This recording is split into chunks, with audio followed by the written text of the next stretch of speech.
السلام علیکم ورحمۃ اللہ وبرکاتہ۔ الحمد للہ وکفی وسلام علی عباده الذین اصطفی والتقی والعفاف والغنی۔ اما بعد فقد قال اللہ تبارک وتعالی فی القرآن المجید والفرقان الحمید۔ فاعوذ باللہ من الشیطان الرجیم، بسم اللہ الرحمن الرحیم۔ قل ان کنتم تحبون اللہ فاتبعونی یحببکم اللہ، صدق اللہ مولانا العظیم۔ اللہم صلی علی سیدنا و مولانا محمد وبارک وسلم کما تحب و ترضى عدد ما تحب و ترضى۔ محترم و مکرم ناظرین، حاضرین، سامعین، عزیزوں، بھائیوں، بزرگوں، دوستوں، معزز خواتین، ہماری ماں بہنوں، تصوف کے عنوان سے جو بیانات کا سلسلہ چل رہا ہے اس میں موضوع چل رہا ہے شہادت ہے مطلوب و مقصود مومن، یعنی مومن کا مطلب اور اس کا مقصد کیا ہے، وہ شہادت ہے۔ تو اسی موضوع پر پچھلے کچھ بیانات کے اندر کافی باتیں آپ کے روبرو پیش کی جا چکی ہیں۔ اگلی گفتگو سماعت فرمائیں کہ آج ہمیں اپنے اندر استقامت پیدا کرنے کی ضرورت ہے۔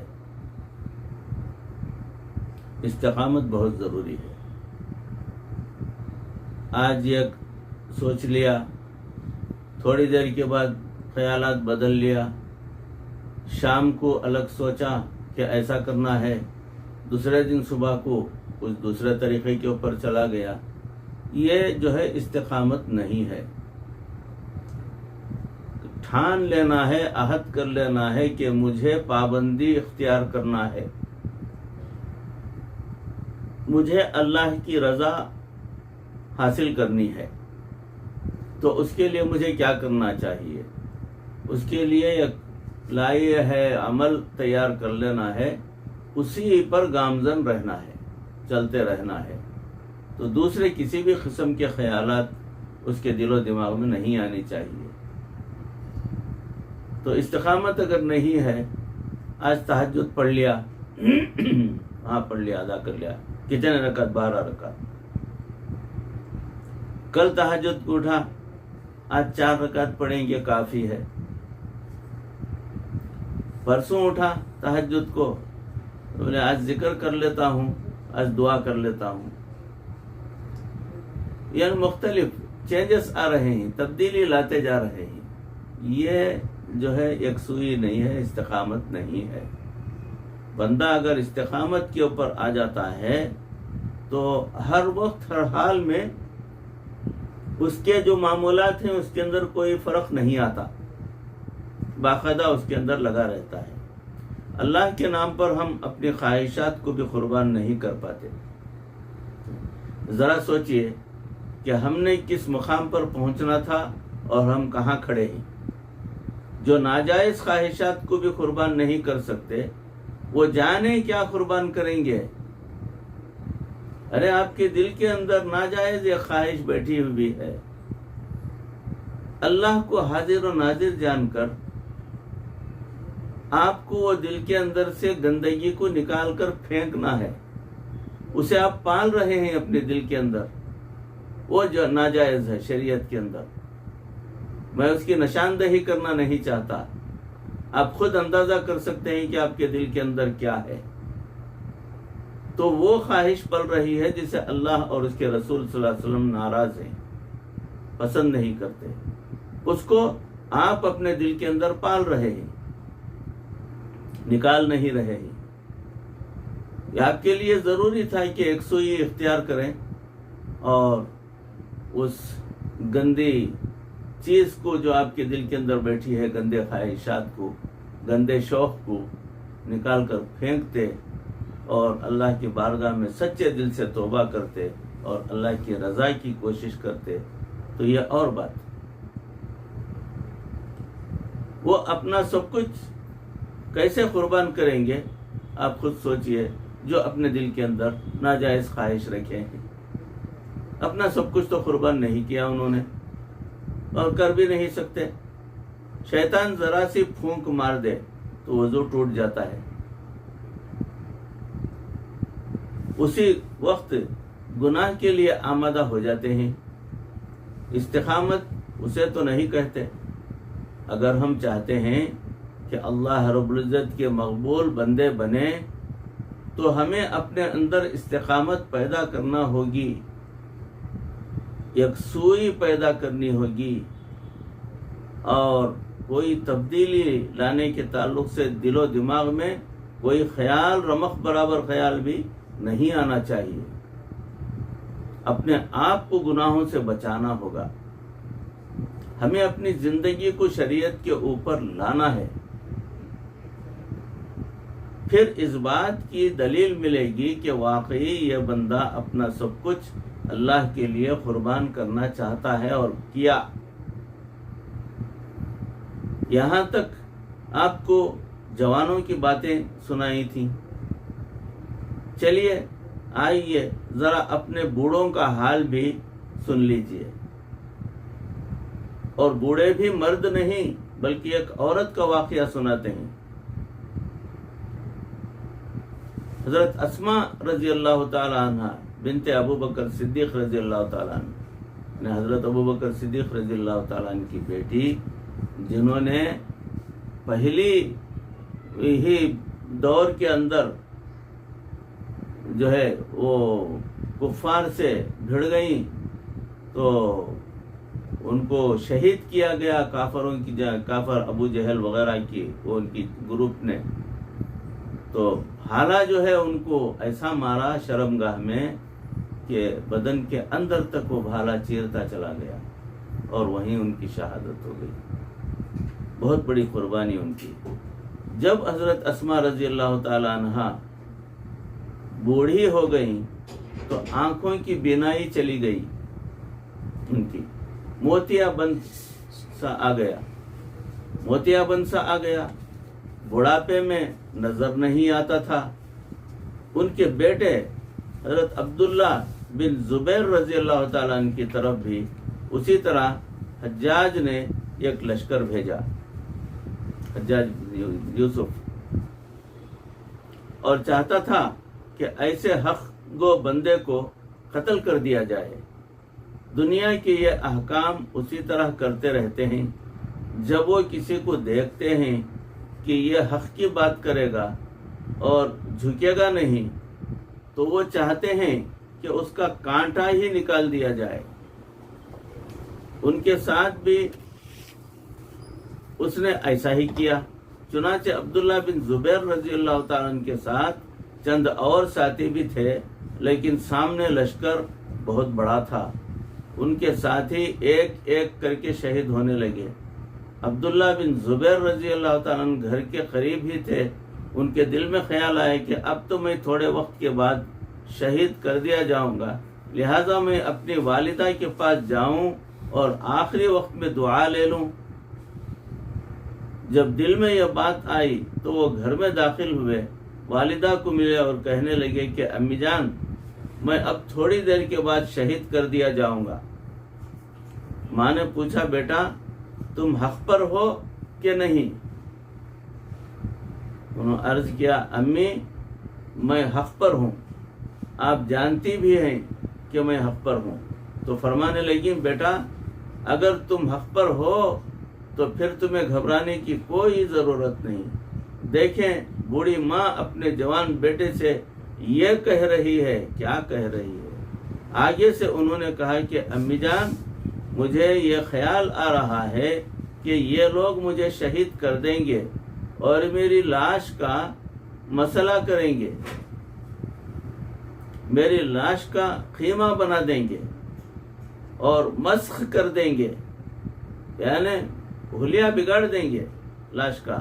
آگے سے بوڑھی ماں جواب دیتی ہیں کہ بیٹے جب بکری کو ذبح کیا جاتا ہے تو پھر اس کی بوٹیاں بنانے کی اسے تکلیف نہیں ہوا کرتی، تو تمہارا اگر خیمہ بنا دیں گے تو تمہیں کوئی تکلیف نہیں ہوگی۔ ماں یہ بات کہہ رہی ہے۔ اس کے بعد انہوں نے دعا کے لیے کہا اور اجازت مانگی تو ماں نے 3 دعائیں دی۔ ایک دعا یہ دی کہ اے اللہ تو جانتا ہے کہ میرا بیٹا وہ بیٹا ہے جو سردیوں کی لمبی رات تیرے سامنے کھڑے ہو کر قیام کی حالت میں گزار دیا کرتا ہے۔ اے اللہ یہ میرا وہ بیٹا ہے جو گرمیوں کے لمبے دن کی سختی کو اور گرمی روزے کی حالت میں برداشت کیا کرتا تھا، اور اے اللہ یہ میرا وہ بیٹا ہے جس نے ماں باپ کے دل کو خدمت کے ساتھ خوش کیا ہے، بہت خوش کیا ہے، اور اے اللہ یہ میرا وہ بیٹا ہے جو ماں باپ کی خدمت کر کے ان کا دل جیت لیا ہے۔ میرے اس بیٹے کی مدد فرمانا اور اسے استقامت عطا فرمانا۔ اس کے بعد فرمانے لگیں کہ بیٹا میری بینائی نہیں کہ تمہارا چہرہ دیکھ سکوں، اب تم ذرا میرے قریب ہو جاؤ، میرا دل چاہتا ہے کہ میں تمہارا بوسہ لوں اور تمہارے جسم کی خوشبو سونگھ لوں۔ جس قوم کی بوڑھی عورتوں کا یہ عالم ہو، اس قوم کے جوان مردوں کا کیا عالم ہوگا، آپ اندازہ کر سکتے ہیں۔ یہ تھا اللہ کے نام پر جان دینا اور قربانی دینا، دین کی خاطر بڑی سے بڑی قربانی دینا ان کے لیے آسان ہوتا ہے۔ حدیث پاک میں آیا ہے کہ جس مومن کے دل میں شہادت کی تمنا نہ ہو اور اس کو دین کے راستے میں کوئی تکلیف بھی نہ آئے، یہ مرے گا تو ایک قسم کی منافقت پر اس کو موت آئے گی۔ ہر بندے کے دل میں شہادت کی تمنا ہونی چاہیے۔ ہم اس قابل تو نہیں ہیں، اس لیے آزمائش مانگے نہیں، مگر دل کے اندر یہ تمنا تو ہونی چاہیے۔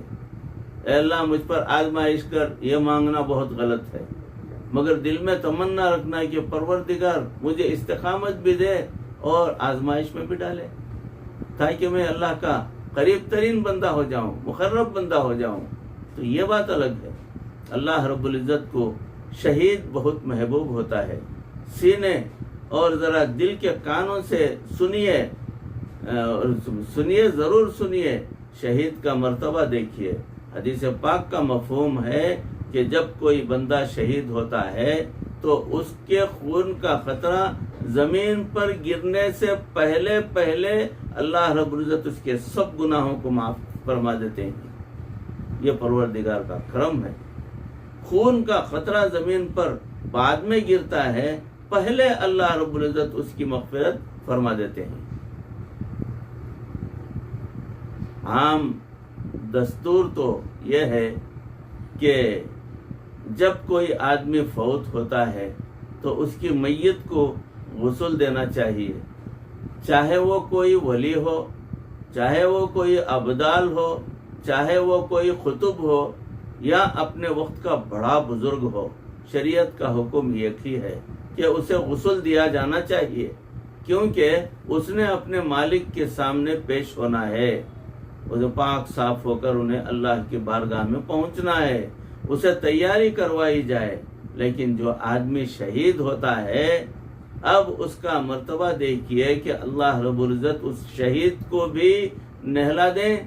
نہیں، اللہ نے اپنا ضابطہ بدل دیا، فرمایا ہرگز نہیں، یہ میرا بندہ جو خون میں نہا چکا ہے، اس کے بدن کے حصے کٹ چکے ہیں، اس کی آنکھیں نچ گئی ہیں، اس کے سینے کو پھاڑ کر اندر سے کلیجی بوٹی نکالی گئی ہے، جس حالت کے اندر ہے، اللہ نے اپنا ضابطہ بدل دیا، فرمایا ہرگز نہیں، یہ میرا بندہ جو خون میں نہا چکا ہے، خون میں لت پت ہے، اب اسے دنیا کے پانی سے نہلانے کی ضرورت نہیں ہے، اسے اسی حالت میں میرے پاس پہنچنا ہے، میں اسے جو انعامات اسے نوازنا چاہتا ہوں وہ مجھے نوازنا ہے۔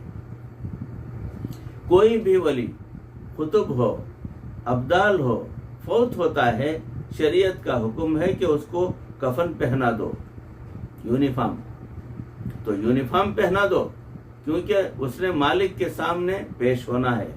لیکن جب شہید کی باری آئی تو ضابطہ ہی بدل دیا۔ پروردگار نے فرمایا کیا ہم اس کو بھی یونیفارم پہنا دیں؟ نہیں، فرمایا ہرگز نہیں۔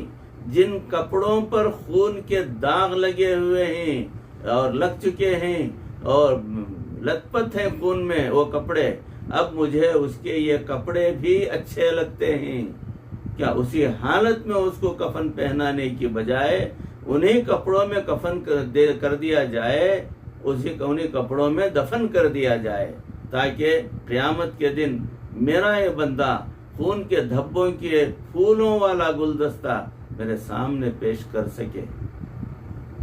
یہ پروردگار کا احسان ہے اس بندے پر جو اللہ کے راستے میں شہید ہوتا ہے۔